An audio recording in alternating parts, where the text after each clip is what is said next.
butereevu twolekedde olutalo lwe twatuuma olwa Iran, US ne munywanyi waayo Israel bwe baakola oba obulumbaganyi bwe bakoze ku ggwanga erya Iran. Kati biki ebigenda mu maaso mu lutalo luno bwe tutuukidde mu lunaku lwa 57 oluvannyuma lwa Trump okubeera ng'ayongezayo ceasefire. Munnange US President Donald Trump yalangiridde n'agamba nti waliwo 3 weeks extension eya ceasefire wakati w'eggwanga erya Israel ne Lebanon oluvannyuma lw'okubeera nti nno White House yayogerezeganyizaamu ne ba envoys okuva mu ggwanga erya Israel ne Lebanon. Kakati obunkenke bwe buto bweyongedde mu region era nga Trump yakakasisa n'agamba nti oba oli awo asobola okukolerawo deal right away. Naye bwe kijja ku ggwanga erya Iran ayagala everlasting agreement, si kukola bukozi deal wabula endagaano muganda wange genda okuyimirirwako ebbanga lyonna.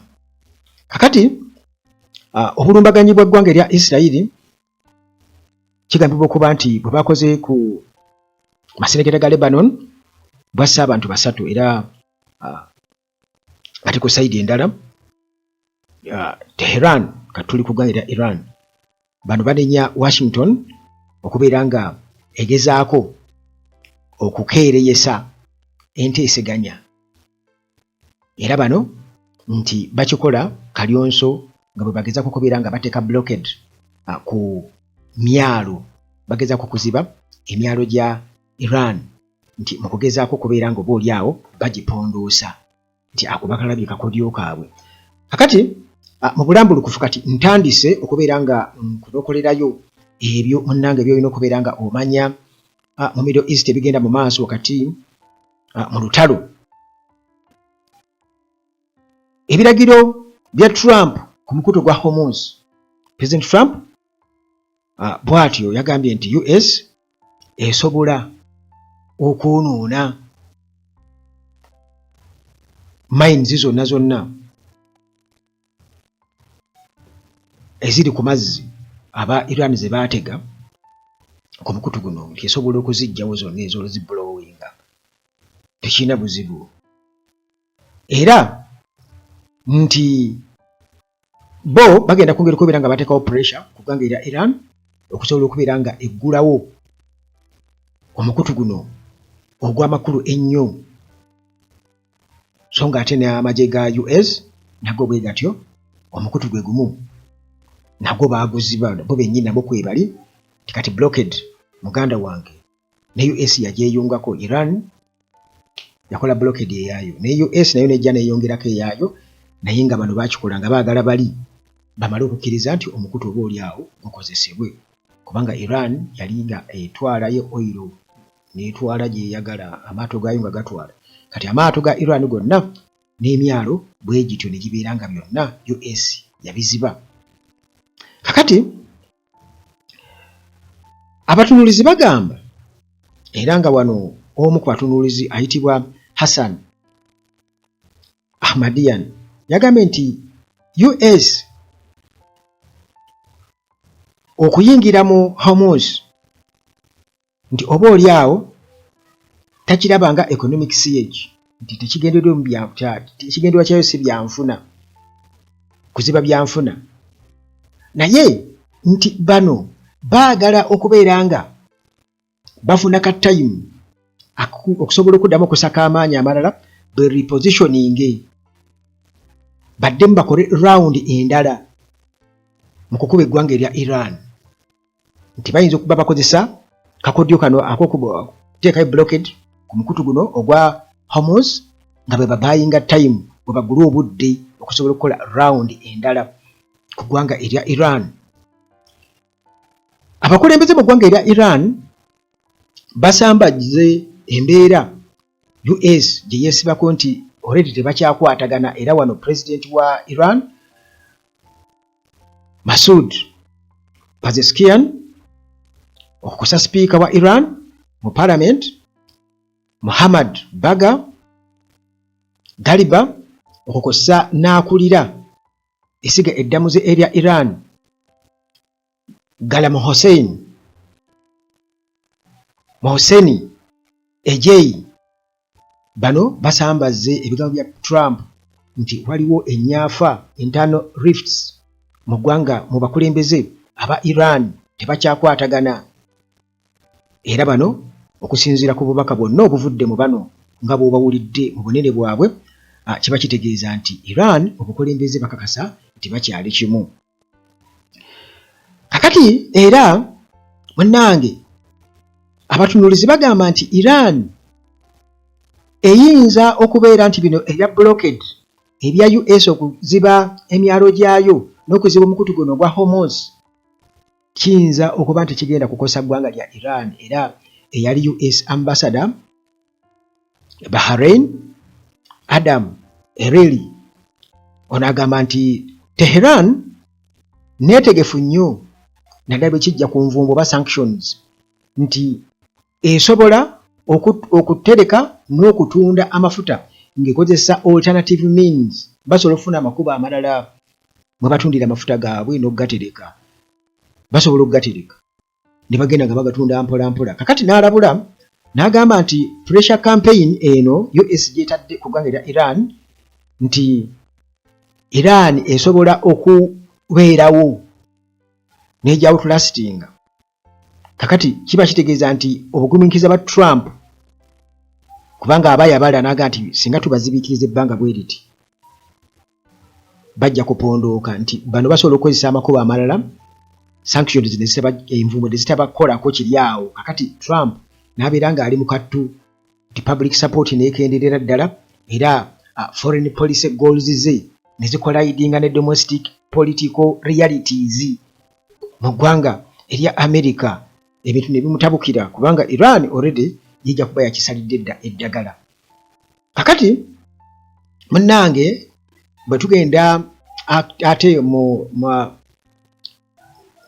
bwe twogerako ku kyokwetegeka kwa ggwanga erya America kigambibwa okuba nti USS George H.W. Bush aircraft carrier yatuuse dda mu Middle East era nga kigambibwa okuba nti amawulire okuva mu magye aga US bagamba nti basazeewo bongereko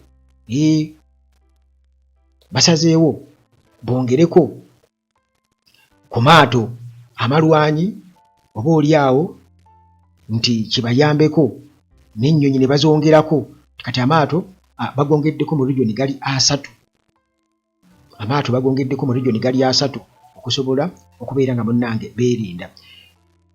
Foreign Minister owa Iran bw'atyo mutaka mu Pakistan, Foreign Minister Abbas Araghchi ono bagambye nti Trump amuwadde nnyo erinnya n'okumanyika mu nsi yonna. Kakati ono yatuuse dda munnange mu Islamabad lunaku Lwakutaano era nga ne White House baatutegeeza ne bagamba nti ba envoys okuli Steve Witkoff ne Jared Kushner bwe bate ku lunaku olw'omukaaga nabo bataka mu kibuga Islamabad ekya Pakistan. Ate nga World Cup wabadde bw'engamba ezigamba nti US tegenda kukkiriza Iran kwetaba mu World Cup. Bamaze ne batutegeeza nti munnange ttiimu ya Iran eya World Cup ey'eggwanga nti eyaniriziddwa mu World Cup era Secretary of State Marco Rubio n'asambajja nti ebyabadde byogerebwa nti US government yabadde ina proposal nti Italy yebejja mu kifo ekya Iran mu tournament nti nedda si bituufu. Iran tiimu yaayo egenda kuba ejja. Kakati awo twagala bakwatagane ne US. Ani abaakuba Iran ne US singa bakwatagana ani abeera akuba munne? Kakati ne US bajega tebamanyi nnyo mupiira kimmanyi. Kakati munayo tugenda mu Gulf kigambibwa okuba nti already enyaafa oba empalana wakati wa UAE ne Iran erabika emeze era nti eno okugiddamu okugizimba kugamba obwesige okuddamu okuzimba obwesige rebuilding trust wakati wa Abu Dhabi okukozesa ne Tehran kigenda kutwala emyaka n'emyaka. Era UAE presidential advisor Anwar Gagash yagambye nti oluvannyuma lwa Iran okubeera nti yasalawo okubeera ng'etagetinga United Arab Emirates mu conflict eno mu Middle East, bwe batyo okuddamu okubeera nga beesiga Iran oba beesiga okuddamu okubaawo kigenda kutwala ages and ages. President wa US Donald Trump yategeeza n'agamba lunaku lwakuna nti amagye ga US nti gasobola mu bwangu okubeera nga gakuba oba gasangulawo amaanyi gonna amapya, capacity yonna, military capacity Iran gy'ebezzemu okuzimba. Kino nno ne kiraga nti wayinza okuba tewaliiwo bwangu bwe baliko mu kubeera nga bakola long term deal. Tugamba bali ku nkola eya don't rush me. Ekyo kyangwedde okubeera nga kiraga nti oba oli awo wayinza obutabaawo kupapirira. Ku mulundi ogusookedde ddala, Trump ono mu bulambulukufu yagambye nti US tegenda kubeera ng'ekozesa nuclear weapon ku Iran oluvannyuma lw'ennaku eziyise okubeera nti wabaddewo okuteebereza nti ne nuclear emmanduso baazikweka bukwesi Trump yali azeetaaga bwe yatuuka akaseera naga muzimpe bane muzireete. Kaakati Trump agambye nti tekigenda kubaawo ekyo. Katujjukira nti yali agambye nti agenda kwarensinga Iranian civilization ku social media post gye yateekayo ku mukutu gwe, naye munnange abantu ne bakivumirira nnyo nga bakiraba kino kigenda kubeera genocide. Kigambibwa okuba nti bademokrats bangi mu ggwanga erya US nga bagamba nti administration ya Trump erina okubeera nga erekera awo oba nga endowooza ey'okubeera nti nno badipotinga bannansi ba Iran kikyamu, nti baali badde bakipoozinga kubanga kigambibwa okuba nti abali eyo mu mutwalo gumu ng'enkumi 2 ba students abayizi mu ggwanga erya US n'abalala bayinza okugwa mu mbeera ey'okutulugunyizibwa oluvannyuma lw'okubeera nga bakomezeddwawo oba bazziddwayo mu ewaabwe mu ggwanga erya Iran. Era bwe batyo ne basaba nti bandibadde bateekawo okubugirizibwa baleme kubeera nga babagoba okubakako okudda ewaabwe kuba bayinza okugwa mu mbi. Kakati Israel yeegamba nti erinze bulinzi green light, era defense minister owa Israel ayitibwa Katz yagambye nti Israel yo neetegefu okubeera ng'eddamu olutalo ku ggwanga erya Iran, nti bo balinze bulinzi green light kuva mu Washington okubeera nga batandika buto nti Iran okugizza mu Stone Age.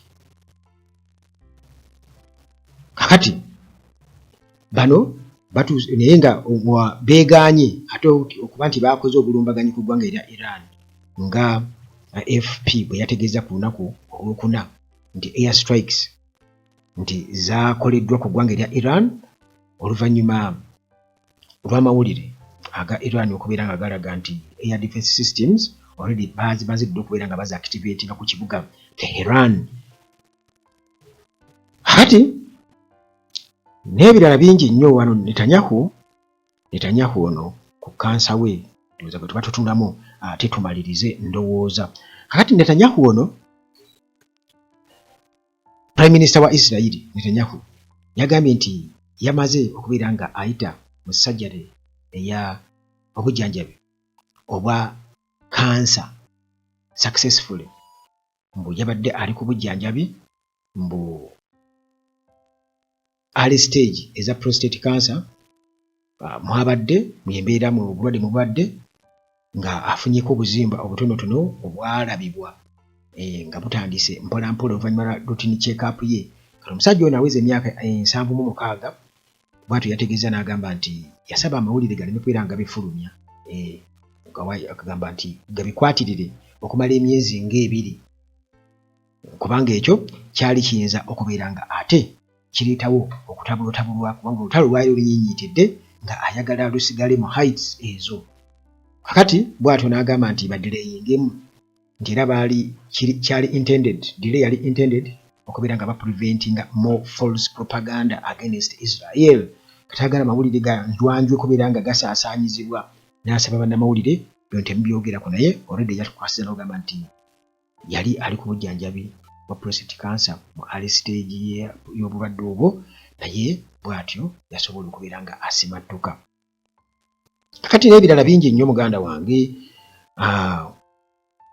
ky'obumanya nti bwe tugenda ku global market, oil and gas already emiwendo giri waggulu olw'okuba nti omukutu gwa Strait of Hormuz munnange bwe gutyo guliko blockade. Kale ate nga gwa makulu nnyo mu nsonga eyo. Twesigane mu bboozi zaffe eziddako wano ku Uganda Tracking bulijjo ku nsonga eyo. Mukama Katonda akuume.